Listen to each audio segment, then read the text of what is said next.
الحمد للہ وکفا وسلام علی حبیبہ المصطفیٰ اما بعد بحمدہ تعالی وبکرم مصطفیٰ صلی اللہ تعالی علیہ وسلم۔ آج کی چوتھی شب میں قرآن عظیم کے 5.5 پارے مکمل ہو چکے ہیں۔ اللہ تبارک و تعالی بقیہ قرآن کو اسی طرح سے ہمیں تجوید کے ساتھ پڑھنے اور آپ سب کو خشوع و خضوع کے ساتھ سماعت کرنے کی توفیق عطا فرمائے۔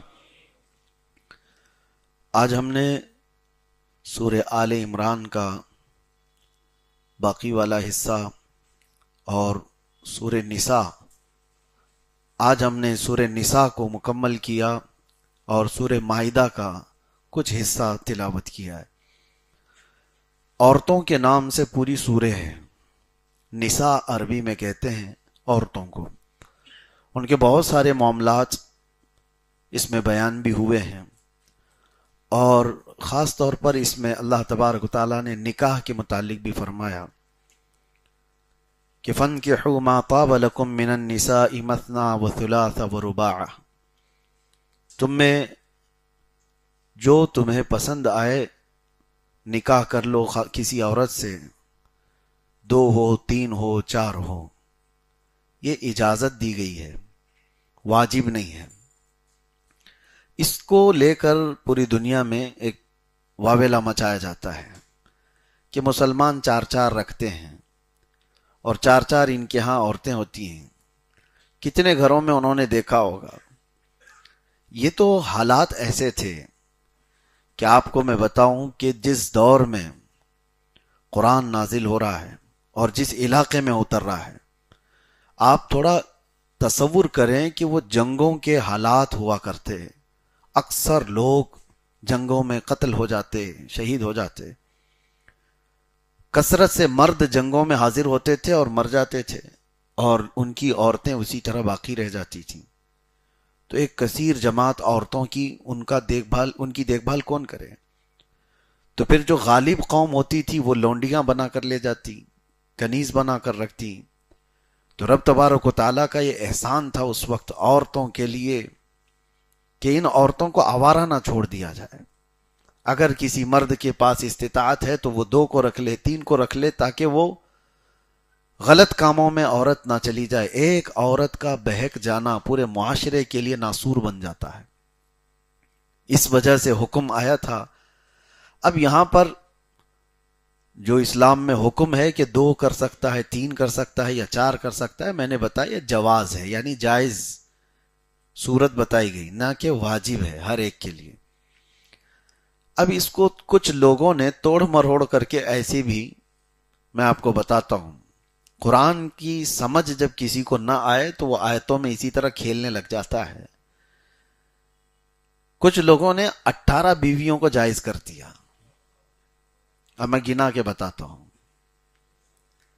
عربی میں جو لفظ آیا نا آیت میں، مثنا و ثلاثہ و رباع، اب ہم کہتے ہیں نا 2 کھا لو، 3 کھا لو، یہ جو 2 3 کا جو ہم لفظ 2 بار بولتے ہیں، عربی میں اس طرح بولنے کو یہ والے ورڈ استعمال ہوتے ہیں، مثنا و ثلاثہ و رباع۔ مثال کے طور پر آپ کے سامنے کوئی بھی چیز رکھی ہوئی ہو، سیب رکھے ہوئے ہوں، میں سب سے کہوں کہ سارے لوگ 1 لو، سارے لوگ 1 لو، اس کا مطلب کہ آپ 2 اٹھا لیں گے۔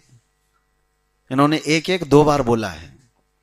یا اگر میں کہوں کہ 2 سارے لوگ لے لیجئے، تو 2 لینے کے لیے میں نے 2 بار 2 کا کہا ہے، تو 4 ہو گئے۔ تو یہ محاورہ ہے، یعنی استعمال ہے زبان کا۔ اسی طرح عربی میں بھی ہے۔ تو اللہ نے اس آیت میں فرمایا تم کو جو بہتر لگیں عورتیں، 2 کر لو یا 3 کر لو یا 4 کر لو۔ اب شیعہ جماعت کی ایک طبقہ ہے، انہوں نے اس کو پورا کاؤنٹ کر لیا۔ 2 کتنے ہو گئے، اور 3 کتنے ہو گئے، 6 4، اور پھر 4 کتنے ہوئے، یہ 18 کا انہوں نے حساب لگا لیا کہ 18 تک کر سکتے ہیں۔ تو جب قرآن فہمی نہ ہو، قرآن کی سمجھ نہ ہو، تو بندہ اسی طرح آیتوں میں کھیلنے لگ جاتا ہے۔ آج کے دور میں ایک فرقہ نکلا ہے جو اپنے آپ کو اہل قرآن بھی کہتے ہیں، وہ قرآن کی تفسیر کو پوری طرح سے توڑ مروڑ دیں۔ ہمارے پڑوس ملک پاکستان سے ہر دن ایک فرقہ جنم لیتا ہے اور نئے نئے وہاں سے فرقے اٹھتے ہیں۔ ایک شخص ایسا بھی اٹھا جس نے پوری حدیثوں کا انکار کیا اور وہ قرآن کو اپنی سمجھ سے لوگوں کو سمجھاتا ہے۔ اللہ کی پناہ کتنے لوگ اس میں گمراہ ہو جاتے ہیں، اور اس کا دعویٰ یہ کہ رمضان کا کہ روزوں کا کہیں ذکر ہی نہیں ہے، کیوں روزے رکھ کر کے اپنے آپ کو مصیبت میں ڈالتے ہو؟ اللہ نے قرآن میں رمضان کی فضیلت بیان فرمائی اور روزوں کا ذکر الگ آیا ہے۔ یا ایھا الذین آمنوا کتب علیکم الصیام، اے ایمان والو تم پر روزے فرض کیے گئے، لیکن رمضان اس آیت میں نہیں ہے۔ اس طرح سے شوشے چھوڑتے ہوئے جب حدیث کا سہارا نہیں لے گا تو قرآن میں اسی طرح وہ کھیلتا رہ جائے گا۔ تورات کے متعلق وہ فرقہ یوں کہتا ہے کہ یہ کوئی کتاب ہی نہیں ہے، زبور کوئی کتاب ہی نہیں ہے، یہ نہ داؤد علیہ السلام پر اتری ہوئی کتاب کا نام ہے، نہ موسیٰ علیہ السلام پر اتری ہوئی کتاب کا نام ہے، ایسی کوئی چیز ہی نہیں۔ بہت ساری چیزیں ایسی جو قرآن کو پوری طرح بدل کر کے رکھی، اور اس کے بھی ماننے والے فالوورز پیدا ہوئے ہیں۔ اسی لیے میرے عزیزو، بزرگوں نے فرمایا ہے کہ حضور پاک صلی اللہ تعالی علیہ وسلم کی حدیثوں کو چھوڑ کر کے جو قرآن بھی سمجھنا چاہے وہ گمراہ ہو جاتا ہے۔ بخدا خدا کا یہی ہے در، نہیں اور کوئی مفر مقر، جو وہاں سے ہو یہیں آ کے ہو، جو یہاں نہیں تو وہاں نہیں۔ حضور صلی اللہ تعالی علیہ وسلم قرآن ہمارے سامنے لے کر کے آنے والے کون ہیں؟ اللہ کے نبی۔ اور اگر حضور سے ہی نہیں سمجھو گے تو پھر کسی اور سے کیسے سمجھو گے؟ قرآن پاک کو صحیح سمجھانے والا صرف اور صرف اللہ کا رسول ہے۔ میرے آقا صلی اللہ علیہ وسلم نے جس آیت کی جو تفسیر بتائی وہی قابل قبول ہے، دوسرا کوئی شخص بتائے تو وہ قابل قبول نہیں۔ اسی طرح میرے عزیزو، حضور پاک صلی اللہ تعالی علیہ وسلم سے وابستہ جو لوگ الحمدللہ اہل سنت و جماعت ہیں، جن کا آج تک معمول ہے کہ وہ قرآن کو حضور کی احادیث سے ہی سمجھتے ہیں۔ اب آگے چلتے ہیں آج کی آیات میں۔ نکاح کا پیغام تو میں نے بتایا، اس کے علاوہ رب تبارک و تعالی فرماتا ہے الرجال قوامون علی النساء، مردوں کو ہم نے عورتوں پر حاکم بنایا۔ اب یہ بھی کنٹروورشل لوگ سمجھ جاتے ہیں۔ ہم جیسی ہی یہ کہیں کہ مردوں کو حاکم بنایا ہے تو عورتوں کی ایک کیٹیگری ہے دنیا میں جو ننگی رہنے کو پسند کرتی ہیں، جو آزاد عورتیں ہیں، وہ فوراً حملہ آور ہو جاتی ہیں کہ مولوی لوگ عورتوں کو دبانے کی بات کرتے ہیں۔ اللہ قرآن میں فرما رہا ہے کہ ہم نے مردوں کو حاکم بنایا۔ مطلب کیا ہے؟ ڈنڈا لے کر کے پیچھے چلنے والا حاکم نہیں، اس کو اٹھک بٹھک کرانے والا حاکم نہیں۔ حاکم کا مطلب یہ ہوتا ہے کہ زندگی کے بڑے معاملات اور گھر کے بہت سارے معاملات کے فیصلہ کرنے کا اختیار مرد کو دیا گیا ہے۔ یہ معنی ہے، نہ یہ کہ عورت کو ہمیشہ خادمہ بنا کر کے رکھنا، جھکا کر کے رکھنا، یہ نہیں ہے۔ اللہ تبارک و تعالیٰ نے فرمایا کہ بہت سارے نکاح کے، طلاق کے معاملات مرد کے ہاتھ میں دیے گئے ہیں، اور یہی وجہ ہے کہ عورت طلاق نہیں دے سکتی۔ مرد کو اختیار دیا گیا ہے طلاق کا۔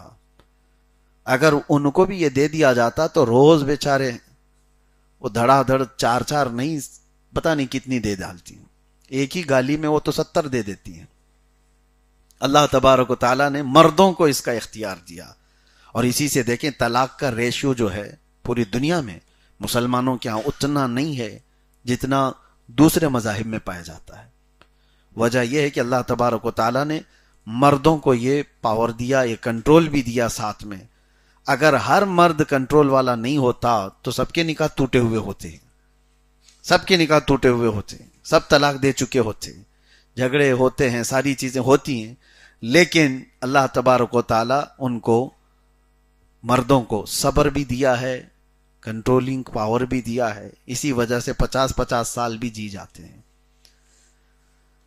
میں یہاں پر ایک اور بات بتا دوں، قرآن میں کتنے صاف انداز میں اللہ فرماتا ہے وَإِنْ خِفْتُمْ شِقَاقَ بَيْنِهِمَا، ہوتا ہے شوہر بیوی میں جھگڑا ہو جائے، اللہ تعالیٰ فرماتا ہے فوراً توڑ کے ختم کر کے اس کو الگ اس کے الگ مت کر دو۔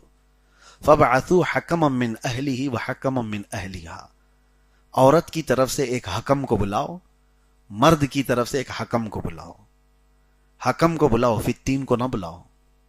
حکم کس کو کہتے ہیں؟ صلح چاہتا ہو، مرد کے خاندان سے ایک، عورت کے خاندان سے ایک۔ یہ قرآن کا حکم بتا رہا ہوں۔ ان یریدا اصلاحا، اللہ فرماتا اگر وہ اصلاح چاہتے ہیں دونوں لوگ، یوفق اللہ بینہما، اللہ غیب سے ان کے دلوں میں محبت پیدا کر دے گا۔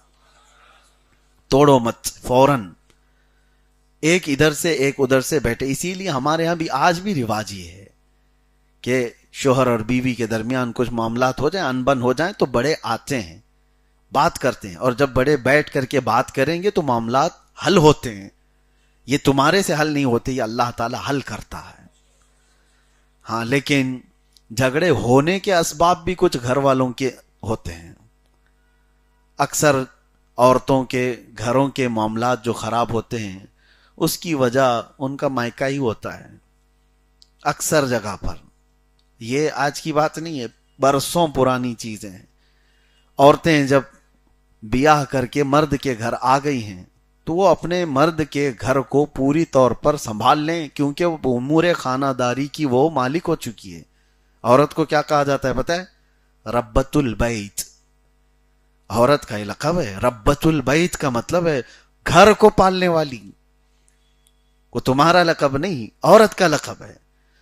تو ربۃ البیت کو ٹیوشن اپنی اماں سے نہیں لینا چاہیے، وہاں سے لیتی رہے۔ اور وہاں کتنے ایسے معاملات ہم نے دیکھے، بیٹی کا باپ ہے وہ توڑنے پر ہی تیار ہے، بیٹی کو لے جانے کے لیے ہی تیار ہے، کب تک لے کر جا کر رکھے گا اپنے پاس؟ یہ تمام معاملات قرآن کے خلاف ہیں۔ خاص طور پر تمہاری بیٹیاں بھی جس گھر میں گئی ہیں، ہوتا کیا ہے، انسانی فطرت میں آپ کو بتا رہا ہوں، ایک یہ سائیکالوجی ہے، ایک نیچرل چیز ہے۔ جو ہمارا رشتہ دار ہم سے دور رہتا ہے اس کی چھوٹی سی بھی تکلیف ہم کو بڑی لگتی ہے۔ مثال کے طور پر تمہارا بیٹا امریکہ میں رہ رہا ہو، اگر ایک بار فون آ جائے نا بخار ہوا تو بے چینی بڑھ جاتی ہے، کیوں؟ سامنے نہیں ہے، دور ہے، تو بہت تیزی سے ہمارے اندر بے چینی اور گھبراہٹ بڑھ جاتی ہے۔ آپ کے بھائی کہیں دور رہ رہے ہو تو انسانی فطرت ہے، دور رہنے والے کی چھوٹی تکلیف بھی بڑی لگتی ہے۔ اسی طرح بیٹی بیاہ کر کے سسرال گئی ہے اور وہاں جا کر کے اس نے ہلکے سے فون کر دیا کہ آج میرے سر میں بڑا درد تھا، تو ادھر واویلا ہو گیا کہ اس کو صبح سے شام تک اتنا کام کرائے کہ اس کا سر پھٹ رہا ہے۔ باقی ساری کہانی تو تم نے گڑی، اس نے صرف اپنے سر درد کی بات کی تھی۔ تو ہوتا یہ ہے، یہ فطرت کی بات میں بتا رہا ہوں، نیچرل ہے۔ یہ دور رہنے والے کی چھوٹی تکلیف بھی ہم کو بڑی لگتی ہے۔ تو عام طور پر ہونا یہ چاہیے کہ ایسے وقت میں آئیڈیل کون ہو؟ آئیڈیل ہو تو سیدہ فاطمۃ الزہرا کی زندگی، سیدہ کائنات فاطمۃ الزہرا سلام اللہ علیہا۔ وہ گھر کے کام سارے کر رہی تھیں، ان کے ہاتھوں میں چھالے پڑے ہوئے تھے۔ تو مولا علی کرم اللہ وجہہ الکریم نے حضرت فاطمہ سے کہا، فاطمہ جاؤ، بدر کے جنگ کے بعد مال غنیمت بہت آیا اور رسول پاک صلی اللہ علیہ وسلم سب کو تقسیم کر رہے ہیں مال، اور ایک غلام اپنے لیے بھی مانگ کے لے آؤ، اپنے لیے بھی، ہمارے گھر کے لیے بھی ایک غلام مانگ کر کے لے آؤ۔ حضرت علی خود نہیں گئے، حضرت فاطمہ سے کہا تمہاری تکلیف دیکھی نہیں جاتی، اتنا دن بھر تم کام کرتی ہو۔ تو حضرت فاطمہ ان کا سن کر کے حضور کے پاس آئی تھی۔ تو یہاں پر بیٹی کے باپ کو کیا کرنا چاہیے ایسے وقت میں، ایسی سچویشن میں کیا کرنا چاہیے؟ بیٹی اپنے گھر آئی ہو اور بتا رہی ہو کہ میرے ہاتھ پورے چھالے پڑ گئے ہیں، کام اتنا ہو جاتا ہے، تو کیا کرو گے؟ ہائے افسوس، میں کہاں دے دیا میری بیٹی کو، اس کو تو انہوں نے ایسے جھلا دیا۔ وہ یہ ہے نہیں، باپ رسول اللہ صلی اللہ علیہ وسلم اپنی بیٹی حضرت فاطمہ کو دیکھا اور کہا، غلام مانگنے آئی ہو، خادم مانگنے آئی ہو، اے فاطمہ، بدر کے بہت سارے یتیموں کا بھی حق باقی ہے، بہت سارے یتیم جو جن کے باپ جنگوں میں شہید ہو گئے، ان کو ابھی مال غنیمت دینا باقی رہ گیا ہے، میں اس سے بہتر تجھے عطا کرتا ہوں۔ اور کہا جب کام کاج سے بہت زیادہ تھک جائے تو رات کو 33 بار سبحان اللہ پڑھو، 33 بار الحمدللہ، 34 بار اللہ اکبر، تمہاری ساری تھکان دور ہو جائے گی۔ یہ تسبیح آج بھی پڑھتے ہیں ہم نمازوں کے بعد، اس کو تسبیح فاطمہ کہا جاتا ہے۔ یہ حضرت فاطمہ کو عطا کی ہوئی تسبیح ہے حضور کی طرف سے. تو ہونا تو یہ چاہیے کہ باپ اپنی بیٹی کو یہ نصیحت کر کے گھر بھیجے کہ جاؤ اللہ تبارک و تعالیٰ کی اس مرضی پر راضی رہو. ان مع العسر یسرا، ہر تکلیف کے بعد آسانی ہے. اگر آپ اپنی بیٹیوں کو اس طرح کی نصیحت کرتے رہیں تو انشاءاللہ العزیز گھر نہیں ٹوٹیں گے. اور عورتوں کی بھی ایک عادت ہے، وہ سناتی وہاں ہیں جہاں ان کی سنی جاتی ہے. زیادہ اگر سنتے رہ گے تو بہت سناتی ہیں. اگر شکایت سننے میں آپ نے انٹرسٹ زیادہ دکھایا تو وہ 4 شکایتیں اور لے کر کے آئیں گی. اور ایک مرتبہ آپ نے اگنور کر دیا تو کہتی ہے میرے باپ تو سنتے ہی نہیں، سنا کے کروں کیا. اس کے بعد اس کو جینے کا خود کا طریقہ معلوم ہو جائے گا. بسا اوقات گھر بسانے کے لیے ماں باپ کو یہ ذمہ داری اپنانی چاہیے. یہ آیت قرآن پاک میں اللہ تعالیٰ نے فرمایا ان یریدا اصلاحا یوفق اللہ بینہما، یہاں تک. اور اس کے بعد 5ویں پارے میں ایک آیت اور ہے جو ہمارے رونگٹے کھڑے کر دیتی ہے. اللہ تعالیٰ فرماتا ان الذین کفروا بآیاتنا سوف نصلیہم نارا، جنہوں نے ہماری آیتوں کو چھوڑ دیا، جھٹلا دیا، اللہ فرماتا ان قریب ہم ان کو ایسے دوزخ میں ڈالیں گے. کلما نضجت جلودہم بدلناہم جلودا غیرہا لیذوقوا العذاب، جب جب ان کی چمڑی پکے گی ہم دوسری چمڑی ان کو پہنا دیں گے تاکہ وہ نیا عذاب چکھ سکے. حضرت کعب احبار رضی اللہ تعالیٰ عنہ اس آیت کی تفسیر میں فرماتے ہیں، ان سے پوچھا گیا کہ کتنی دیر میں یہ چمڑی بدلی جاتی ہے جہنم کے عذاب میں؟ جب بندے کو آگ میں ڈالا جائے، چمڑی گل جائے اس کی، پھر اس کی چمڑی کو پھر سے بدلا جائے تاکہ وہ نیا عذاب چکھ سکے، تو وہ فرماتے ہیں 1 گھنٹے میں 70 بار بدلی جائے گی. 1 منٹ سے بھی پہلے جسم کی پوری چمڑی نہیں بنا دی جائے گی. اصل میں مسئلہ یہ ہے کہ یہ جو سکن ہے، یہ جو چمڑی ہے، یہ پین ریسیور ہے، درد کو ایکسپٹ کرنے والی. اور جب ایک بار جل جائے تو عام طور پر ہوتا یہ ہے کہ جلے ہوئے حصے کو پھر اگر کچھ ٹچ کیا جائے تو پتہ نہیں چلتا. آپ دیکھیں جلی ہوئی چمڑی جہاں پر ہوگی، داغ ہوگا، اس کو چونٹی کاٹے تو اتنا نہیں لگتا کیونکہ وہ ڈیڈ ہے. اس وجہ سے کہ جلی ہوئی چمڑی کو دوبارہ نیا عذاب چکھایا جائے تو یہ چمڑی بدل دی جاتی ہے. قرآن پاک میں ہے ڈرو اس جہنم کے عذاب سے جس میں 1 گھنٹے میں 70 بار ہمارے جسم کی جلد کو بدل دیا جاتا ہو. اللہ تبارک و تعالیٰ اس عذاب نار سے ہمیشہ محفوظ فرمائے. رمضان میں میرے عزیزوں اور دعا کیا کرنی چاہیے آپ کو؟ روزانہ یہ دعا کریں، روزانہ یہ دعا کریں کہ اللہ تیری جہنم سے بڑا ڈر لگتا ہے، اس عذاب سے ہماری حفاظت فرما.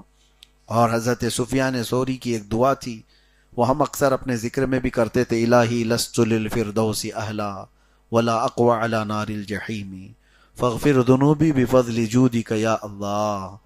اے اللہ میں تیری جنت الفردوس کے قابل تو ہوں نہیں، تیری جنت میں جانے کے قابل تو ہوں نہیں، لیکن اے مولا تیرے جہنم کا عذاب سہنے کے قابل بھی نہیں ہوں، وہ برداشت کرنے کے بھی قابل نہیں ہوں.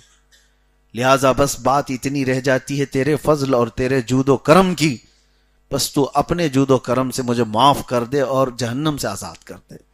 یہ دعا ہے. اس آیت کے بعد پھر رب تبارک و تعالیٰ نے ایک ایسی آیت بیان فرمائی جو ہمارا ایمان ہے. ایمان کیا ہے سنیے. آیت آئی ہے فَلَا وَرَبِّكَ لَا يُؤْمِنُونَ حَتَّى يُحَكِّمُوكَ فِي مَا شَجَرَ بَيْنَهُمْ. اللہ فرماتا ہے قسم خدا کی وہ شخص ایمان والا ہو ہی نہیں سکتا جو اپنے آپسی معاملات میں اپنے رسول کو حکم نہ بنائے. حضور پاک صلی اللہ تعالی علیہ وسلم کو وہ حاکم نہ بنائے، وہ مومن ہی نہیں ہے. وہ تو اس زمانے کی بات تھی. آج کے دور میں کئی لوگوں کو دیکھا، کچھ لوگ ایسے آئے ہیں. ابھی 8 دن پہلے کی بات میں بتا رہا ہوں، ہمارے جو وکیل حضرات ہیں ان کے ساتھ بیٹھے تھے، کہا کہ ایک خاتون کا کچھ مسئلہ آیا، طلاق کا مسئلہ. بیچارے وکیل ہیں اور سوچتے ہیں کہ کورٹ کے چکر کاٹنے سے پہلے کچھ اچھا حل ہو جائے. تو انہوں نے سمجھایا کہ دیکھو شریعت میں یہ تمام چیزیں ہیں. تو اس کے حق میں نہیں آ رہی تھی بات، تو عورت نے انکار کر کے کہا میں ایسی شریعت کو مانتی نہیں. معاذ اللہ، یہ ایک بار نہیں، میرے ساتھ بھی کئی معاملات ایسے ہوئے. اگر اس عورت کے حق میں آپ نہیں بات کریں گے تو سیدھے انکار کرتی ہے، میں ایسی حدیثوں کو نہیں مانتی، میں ایسی شریعت کو نہیں مانتی۔ میرے عزیزو، وہ ایسا کہنے والا کافر ہے، ایمان ختم ہو چکا ہے۔ جب رسول پاک صلی اللہ تعالی علیہ وسلم کی باتوں کو تم حکم نہیں بناتے تو پھر دیکھو اللہ تعالیٰ کیا انجام کرتا ہے۔ ایسے لوگوں کے سامنے تمہیں کھڑے ہونا پڑتا ہے، جھکنا پڑتا ہے، جن کے سامنے کبھی تم بات کرنے کی بھی اہل نہیں تھے، یعنی وہ ہمارے اہل نہیں تھے، ایسے لوگوں کے سامنے بھی کھڑا ہونا پڑے گا، ذلیلوں کے سامنے ہاتھ جوڑنا پڑے گا، اس لیے کہ اللہ کے رسول کو حکم نہیں بنایا۔ اللہ قرآن میں فرماتا یریدون ان یتحاکموا الی الطاغوت وقد امروا ان یکفروا بہ ویرید الشیطان ان یضلهم ضلالا بعیدا۔ رب تعالیٰ فرماتا ہے لوگ یہ چاہتے ہیں کہ شیطان کو حکم بنائیں، شیطان کے طریقے پر چلے کہ وہ جس طرح سے تمہارے معاملات حل کرے۔ دیکھیں محلوں میں بہت سارے شیطان بیٹھے ہوئے ہیں وہ مسئلے حل کرنے کے لیے، لوگوں کو ایسے چاہیے پیسے والے لوگ مسئلے حل کریں، جو گنڈے لوگ ہیں وہ مسئلے حل کریں۔ وہ گنڈا مسئلہ کیسے حل کرے گا؟ مسئلہ اسی طرح سے، وہ تو پلہ دیکھے گا پیسہ کدھر زیادہ ہے، اسی اعتبار سے اس کے سامنے کوئی حق و باطل نہیں ہوتا، اس کے سامنے کوئی شریعت نہیں ہوتی، اللہ کے نبی صلی اللہ علیہ وسلم کی باتیں نہیں ہوتی۔ تو یہاں پر لوگوں نے اگر یہ مزاج بنایا تو قرآن کہہ رہا ہے، قرآن میں اللہ تعالیٰ پہلے ہی بیان فرمائے شیطان کو جنہوں نے حکم بنایا وہ دنیا میں کافر ہو گئے اور آخرت میں دردناک عذاب کے لیے ان کو اٹھایا جائے گا۔ میرے عزیزو، اللہ تبارک و تعالیٰ نے جب تمہارے پاس پورا لا بھیجا ہے، پورا قانون ہے، تو تم اگر آپس میں اختلاف کر گئے تو اللہ اور اس کے رسول کی طرف لوٹو۔ فَإِن تَنَازَعْتُمْ فِي شَيْءٍ فَرُدُّوهُ إِلَى اللَّهِ وَالرَّسُولِ إِن كُنتُمْ تُؤْمِنُونَ بِاللَّهِ وَالْيَوْمِ الْآخِرِ۔ اللہ فرماتا اگر تم اللہ پر ایمان رکھتے ہو اور آخرت پر تمہارا یقین ہے تو اپنے معاملات میں اللہ اور اس کے رسول کی بات مانو۔ یہ نہیں کہ اللہ اور اس کے رسول کیا کہہ رہے ہیں۔ آپ مجھے بتاؤ کسی بھی جھگڑے کا تمہارا حل قرآن و حدیث میں ہے یا نہیں ہے؟ تمہارا ایمان ہے؟ بچے کے پیدا ہونے سے لے کر کے قبر میں جانے تک کے مسئلے آپ ہم سے پوچھو، ہم بتا سکتے ہیں۔ وراثت ہو، رضاعت ہو، طلاق ہو، نکاح ہو، عدت ہو، تجارت ہو، جو کچھ بھی زندگی بھر کے مسائل ہیں، کہیں کنفیوژن آیا تو آپ مسائل پوچھ سکتے ہیں علماء ذوی الاحترام سے، جو شریعت کے مطابق رسول اللہ صلی اللہ علیہ وسلم کی باتیں تم تک پہنچائیں گے۔ پہلے تمہارے ذہن میں یہ بات ہونی چاہیے کہ میں اپنے آپ پر صرف اور صرف اپنے نبی پاک کے باتوں کو ہی حکم بناؤں گا، تبھی جا کر کے اس کا ایمان کمپلیٹ ہوتا ہے۔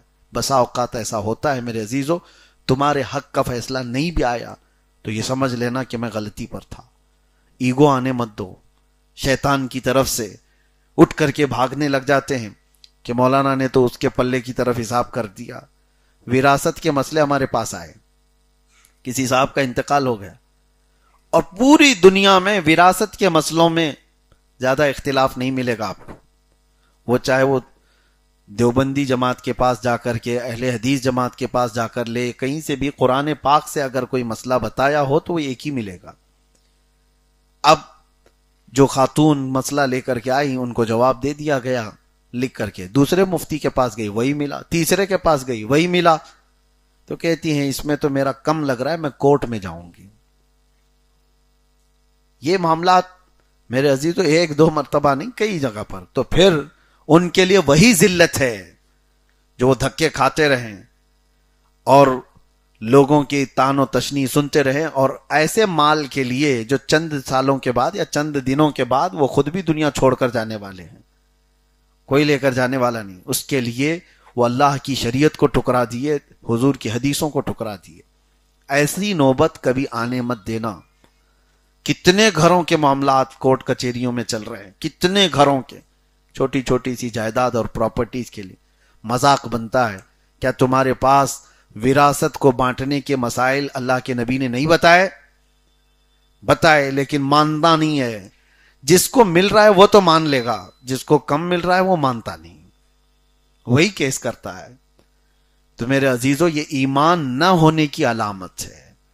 حضرت عمر فاروق رضی اللہ تعالیٰ عنہ کے متعلق یہ آیت آئی تھی جو میں نے ابھی پڑھا۔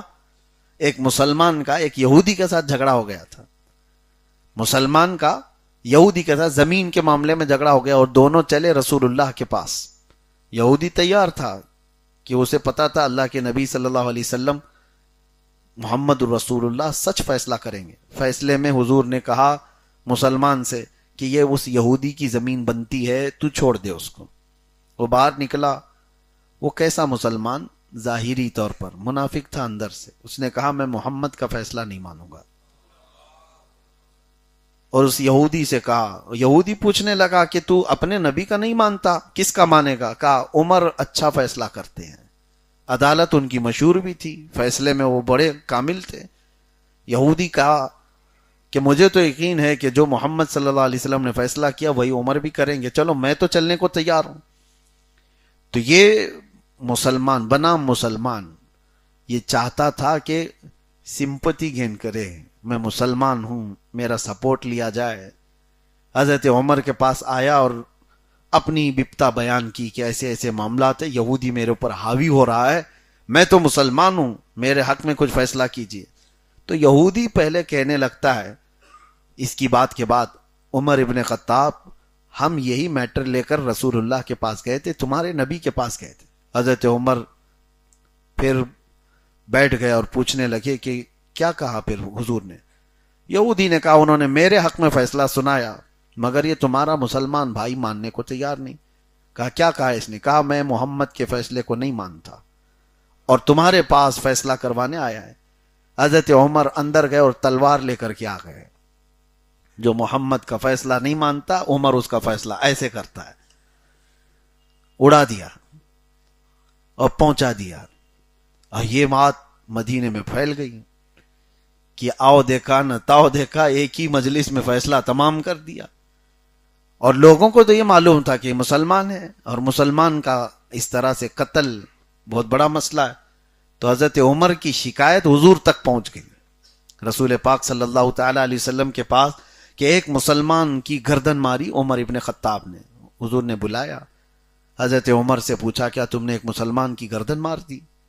کیسے تم نے جرأت کی؟ حضرت عمر کہتے ہیں یا رسول اللہ میں اس کو مسلمان مانتا ہی نہیں تھا، میں اس کو مسلمان مانتا ہی نہیں تھا. کہا کیوں؟ آپ کے فیصلے کو نہ مانے وہ مسلمان کیا ہے؟ تو یہ تو حضرت عمر کا اپنا اجتہاد تھا، ان کا خود کا ایمان تھا، ایسا حکم نہیں تھا. تو حضرت عمر اپنی طرف سے کہہ رہے تھے میں اس کو مسلمان نہیں مانتا. اسی اسنا میں حضور ابھی کچھ کہنے والے تھے کہ جبرائیل یہ آیت لے کر کے آ گئے، فلا وربک لا یؤمنون حتی یحکموک فیما شجر بینہم. اللہ تعالیٰ فرماتا ہے اے محبوب آپ کے رب کی قسم وہ شخص ایمان والا ہو ہی نہیں سکتا جو اپنے معاملات میں آپ کو حاکم نہیں بناتا. حضور نے فرمایا عمر جو تم نے فیصلہ کیا اللہ بھی وہی نازل فرمایا. اور اسی وجہ سے حضرت عمر کا ایک لقب ہے الموافق رأیہ للوحی والکتاب. ہم حضرت عمر کے ساتھ یہ لقب پڑھتے ہیں، خطبے میں بھی پڑھتے ہیں. کیا مطلب ہے الموافق رأیہ للوحی والکتاب؟ یعنی اکثر حضرت عمر کی رائے ایسی ہوتی تھی کہ اسی رائے کے مطابق قرآن کی آیت آ جاتی تھی. ابھی حکم آیا نہیں تھا لیکن آپ کی جو رائے ہوتی اسی رائے کے مطابق. ایک مرتبہ ایسا ہوا، یہ بڑے غیرت مند بھی تھے حضرت عمر، اور ازواج مطہرات حضور صلی اللہ تعالی علیہ وسلم کی بیویاں یہ ام المومنین ہیں، تمام مسلمانوں کی مائیں ہیں. تو صحابہ کرام میں جو بھی ہیں حضرات امہات المومنین سے بات کرتے تھے، کوئی سامان لینا ہوتا تو جاتے آتے تھے. تو حضرت عمر کو یہ اچھا نہیں لگتا تھا. حضرت عمر کہتے تھے کہ وہ رسول اللہ کا گھرانہ ہے، ہر کوئی اس طرح سے حضرت حضور کی بیویوں کے ساتھ یا ان کے ازواج مطہرات کے ساتھ بات نہ کر لے. تو اس وقت تک پردے کا حکم نہیں آیا تھا. تو حضرت عمر کا یہ اپنا خیال تھا اور انہوں نے یہ کہا حضور کی بارگاہ میں کہ لوگ آتے ہیں اور آپ کے گھرانے سے امہات المومنین ماں سے بات کرتے ہیں جس طرح بھی، لیکن وہ بھی حضرت عمر کو اچھا نہیں لگتا تھا. کہا یہ نہیں ہونا چاہیے تھا، یہ تو ان کی اپنی رائے تھی. تو قرآن کی آیت نازل ہوئی. اللہ تبارک و تعالیٰ نے فرمایا وَإِذَا سَأَلْتُمُوهُنَّ مَتَاعًا فَاسْأَلُوهُنَّ مِنْ وَرَاءِ حِجَابٍ.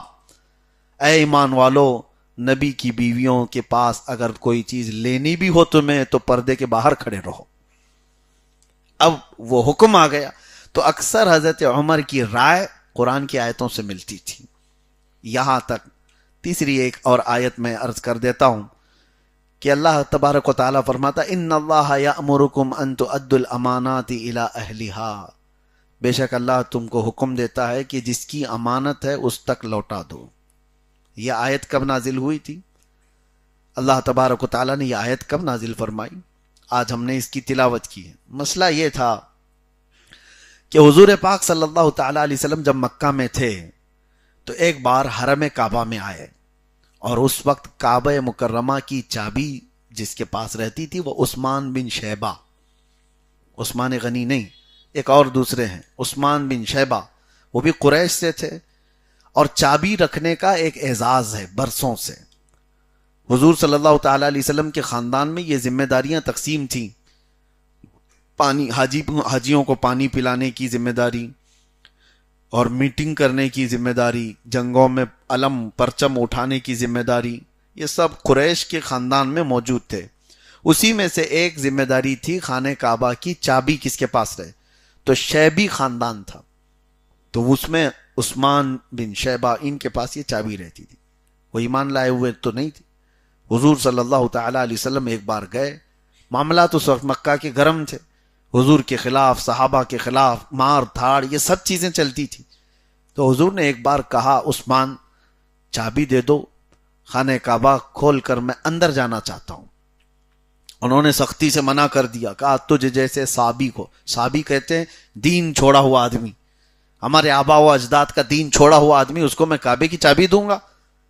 میں ہرگز تم کو اندر جانے نہیں دوں گا کعبے کے اندر، تم باہر سے ہی طواف کر لو.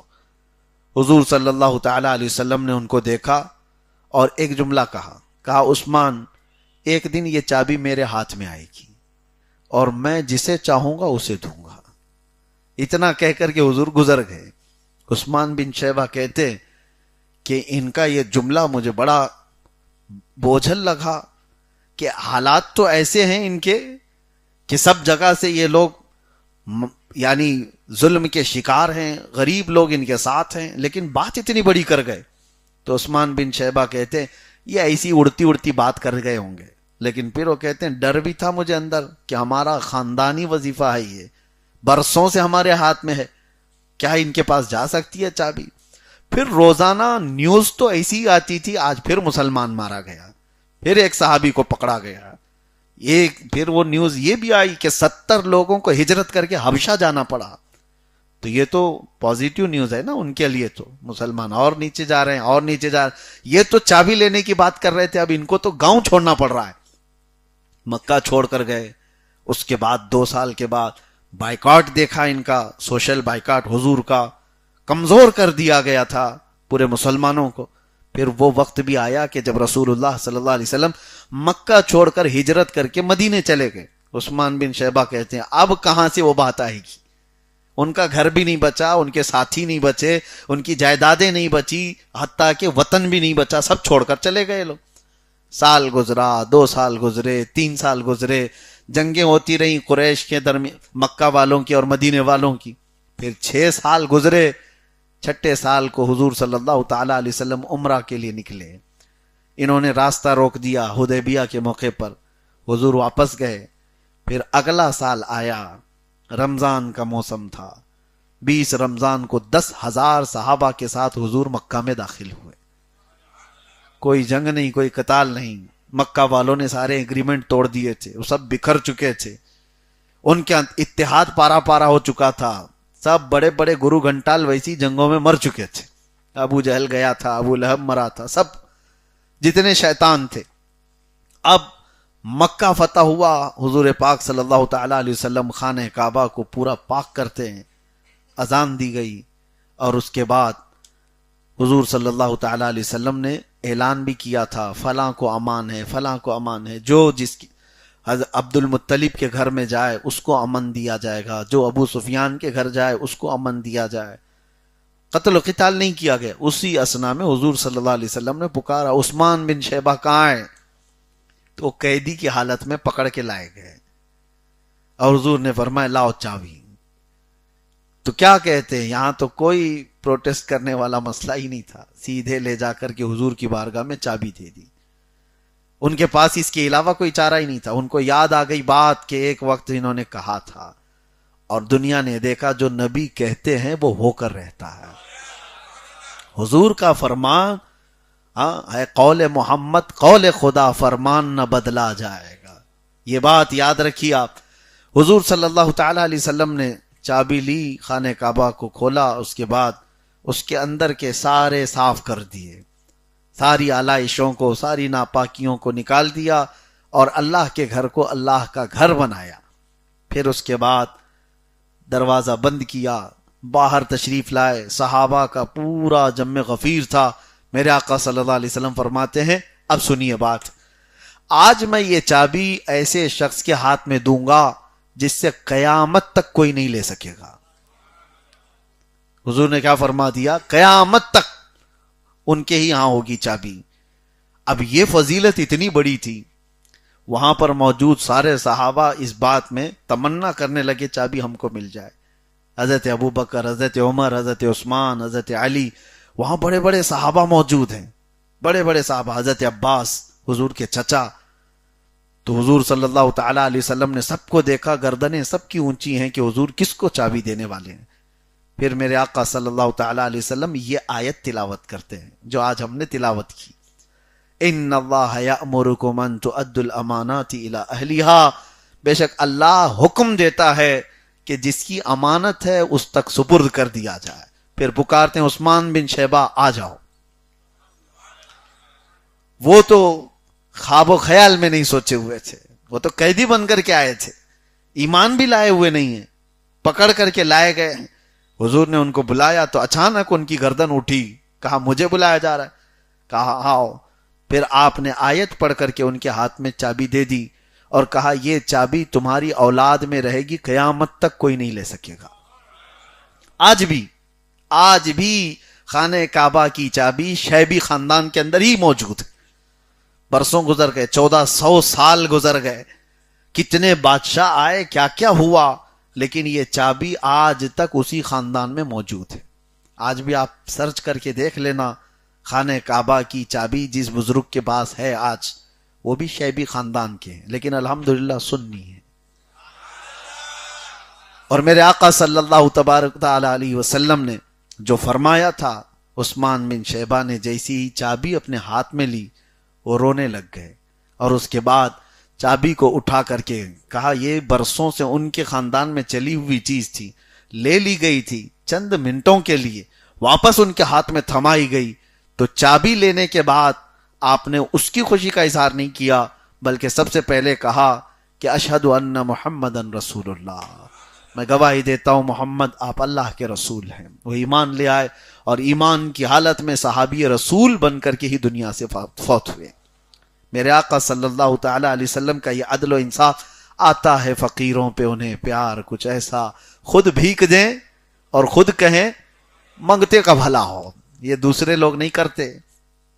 ہاں آپ بھیک دیں گے تو کیا کہیں گے؟ دعا کرنا میرے لیے، یہی کہیں گے. کسی کو خیرات دیں گے، کسی کی ضرورت پوری کریں گے تو آپ کیا کہیں گے؟ بس لے جاؤ، دعا کرنا میرے لیے. لیکن یہاں نبی کی شان یہ ہے خود بھیک دیں اور خود کہیں منگتے کا بھلا ہو، اللہ تیرا بھلا کرے. عزیزان گرامی، کئی آیتیں اور موجود ہیں لیکن یہاں تک کے لیے کافی ہے. منافقین کی بہت بڑی مذمت 5ویں پارے کے اخیر میں آئی ہے. اللہ تعالیٰ نے ان کے لیے فرمایا، ہاں لگتی ہوئی بات ہے، اس لیے میں یہ بھی کہہ دوں کہ وہ منافقین پہچانے کیسے جاتے ہیں. ان کی ایک بڑی علامت بتائی گئی ہے، ان المنافقین یخادعون اللہ وہو خادعہم. اللہ فرماتا ہے بے شک منافقین اللہ کو دھوکہ دینا چاہتے ہیں جبکہ وہ خود اپنے آپ کو دھوکہ دے رہے ہیں. اور کیا ہے ان کی علامت؟ وَإِذَا قَامُوا إِلَى الصَّلَاةِ قَامُوا كُسَالَىٰ. جب وہ نماز کے لیے کھڑے ہوتے ہیں نا تو سستی اور کاہلی سے کھڑے ہوتے ہیں. ہاں سوچ لینا اس بات کو، اگر نماز کے وقت کوئی سستی اور کاہلی کے ساتھ کھڑا ہو رہا ہے تو کہیں ایسا تو نہیں کہ نفاق اس کے اندر آ گیا ہو. بچنا اپنے آپ کو ان تمام عادتوں سے. اور یہ بھی فرمایا گیا ہے کہ جو نماز کے انتظار میں رہتا ہے، امام رکوع میں جائے تو میں شامل ہو جاؤں گا. یہ منافقین کی علامت بتائے گی کہ رکعت ہونے کے لیے وہ انتظار کرتا رہتا ہے، امام صاحب ابھی لمبی قرات کرنے والے ہیں، جیسے ہی وہ رکوع میں جائیں گے میں شامل ہو جاؤں گا۔ کبھی دھوکہ بھی ہو سکتا ہے، پہلی رکعت میں امام انا اعطینا پڑھ لیا اور دوسری میں پوری سورہ بقرہ پڑھے تو کیا کرو گے؟ پھنسا دے گا وہ۔ تو آپ اس طرح کی حرکت نہ کرو۔ آپ کس کے لیے نماز پڑھ رہے ہو؟ اس امام کے لیے یا کوئی ڈیوٹی نبھانے کے لیے؟ آپ اپنے رب کی رضا کے لیے۔ عام طور پر کہا گیا ہے کہ فضیلت اس نماز کی سب سے زیادہ ہے جو تکبیر اولا میں ہی شامل ہو گیا۔ یعنی امام کی تکبیر اولا کیا ہے؟ جیسے امام نے اللہ اکبر کہا، اسی وقت مقتدی نے بھی اس کی آواز پر اللہ اکبر کہا، اس نماز کی فضیلت سب سے زیادہ ہے۔ اور ہم انتظار کرتے ہوئے جو رہ گئے ادھر سے ادھر، ابھی اور دیکھیں اور تھوڑا سا لمبا، یہ جو سستی آ رہی ہے اس کا علاج کر لو، کہیں منافقت نہ آ گئی ہو، نفاق اندر نہ آ گیا۔ منافقت کو ہلکے میں مت لینا، یہ کافر سے بھی بدتر ہے۔ کافر اور مشرکین کے جو عذابات ہیں ان سے بھی زیادہ بدتر ہے منافقین کے عذاب۔ اللہ فرماتا ہے ان المنافقین فی الدرک الاسفل من النار، بے شک منافقین کو جہنم کے سب سے نیچے حصے میں رکھا جائے گا، ان کی تو آواز بھی نہیں سنی جائے گی۔ مشرکین اور کفار جہنم میں جو ہوں گے وہ تو پکاریں گے، ان کی آواز بھی سنی جاتی ہے، دربان دوزخ جو ہے۔ منافقین کو سب سے نچلے طبقے میں رکھا جائے گا۔ وجہ یہ ہے کہ انہوں نے دھوکہ دیا ہے، یعنی خود کو دھوکہ دیا ہے، اللہ اور اس کے رسول کو دھوکہ دینے کی کوشش کرتے تھے۔ ان کی علامت یہ بھی ہے مذبذبین بین ذالک لا الہ ہؤلاء ولا الہ ہؤلاء۔ اللہ فرماتا ہے یہ بیچ کے لوگ ہیں، تذبذب کے شکار ہیں، ان کو پکا معلوم ہی نہیں ہے کہ یہ اسلام صحیح ہے بھی کہ نہیں۔ جس کو شک ہے وہ انتظار میں ہے۔ منافقین یہی تو کرتے تھے، جنگ بدر کے بعد بہت سارے آ گئے اسلام میں، ارے اتنا مال غنیمت آیا، 70 تو کافروں کو انہوں نے مار ڈالا ہے، 70 قیدی پکڑ کے لائے ہیں، ان کے تو حالات بہت اچھے ہیں۔ اور اس وقت سب آ گئے اندر، اور جیسی جنگ احد میں شکست ہوئی مسلمانوں کو تو چھوڑ کے بھاگنے لگ گئے۔ یہ منافقین کی علامت ہے۔ آج دیکھیں گے کہ کون سی پارٹی زیادہ ووٹ لے کے آ رہی ہے، چلو اس کے اندر سب شامل ہو جاؤ، سب در بدلو، اور جیسے ہی دیکھا کہ یہ بھی ہار رہی ہے تو ادھر آ جاؤ، پھر ادھر آ جاؤ۔ یہ تو میں ایک ایگزامپل دے رہا ہوں، مثال دے رہا ہوں، لیکن منافقین یہ ایمان اور کفر کے بیچ کرتے ہیں۔ پارٹیاں والے کیا کرتے ہیں وہ کل کو میری بات اٹھا کر کے نہ کہیں، ہاں میں یہ مثال کے لیے دے رہا ہوں، ان کا تو کوئی دین و دھرم ہی نہیں ہے، جہاں جب چاہے چلے جائیں، جب چاہے نکل جائیں، ان کا مسئلہ الگ ہے۔ لیکن ایمان اور کفر کے بیچ میں اگر کوئی اس طرح سے کرتا ہے کہ آج ان کے حالات اچھے ہیں ادھر چلے جائیں گے، اور کل ان کے حالات اچھے ہیں ادھر چلے جائیں، ان کو کہا گیا یہ منافقین ہیں۔ اللہ تبارک و تعالی نفاق سے ہماری حفاظت فرمائے۔ دو منہ والے جانور کو، یہ جو دو منہ والا ایک جانور ہوتا تھا، یعنی سامنے سے بھی اور پیچھے سے بھی اس کا منہ ہوتا تھا، اس کو جو ہے نافق کہا جاتا تھا۔ اور نفق بھی عربی میں ٹنل کو کہتے ہیں۔ ٹنل دیکھا ہے نا آپ؟ ٹنل میں ہوتا کیا ہے؟ گاڑی ادھر سے بھی جا سکتی ہے ادھر سے بھی، ایک منہ نہیں ہوتا ٹنل کا، دونوں طرف، تو اس کو عربی میں نفق کہتے ہیں۔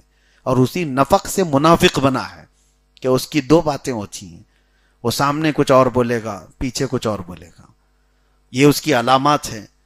وَإِذَا خَلَوْا إِلَى شَيَاطِينِهِمْ قَالُوا إِنَّا مَعَكُمْ، وہ جب اپنے گرو گھنٹالوں کے پاس جاتے ہیں وہ کہتے ہیں ہم تو ان کے پاس ایسی گئے تھے حال چال دیکھنے کے لیے، ہاؤ بھاؤ دیکھنے کے لیے، ہم تو تمہارے ہی ساتھ ہیں، ہم تمہاری پارٹی میں ہیں۔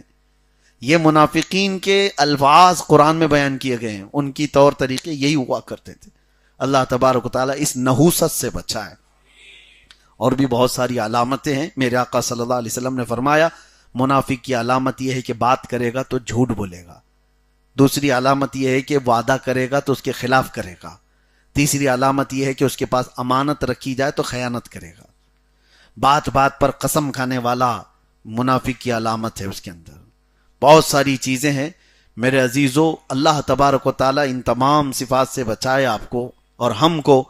ڈرو ان چیزوں سے، اس کو ہلکے میں لوگ لیتے ہیں۔ کچھ لوگوں کی یہ منافقت جو ہے پیشہ بنا ہوا ہے، دندہ بنا ہوا ہے، وہ مسلمانوں کے اخبار، ان کے حالات سب لے جا کر کچھ ایسے ان کے دشمنوں کے پاس پہنچانے والے، ادھر بھی اچھا بننے کی کوشش، ادھر بھی اچھا بننے کی کوشش، یہ منافقت جو ہے انہیں عذاب میں مبتلا کرے گی، یہاں نہیں تو آخرت میں ضرور۔ اللہ تبارک و تعالیٰ نے سورہ مائدہ میں بھی ہمارے لیے بہت سارے احکام نازل فرمائے، انشاءاللہ العزیز کل سورہ مائدہ کی تلاوت بقیہ ہوگی، اس میں عرض کیا جائے گا۔ اللہ کریم قرآن عظیم کی ہر آیت پر عمل کی توفیق عطا فرمائے۔ وآخر دعوانا ان الحمد للہ رب العالمین۔ السلام علیکم۔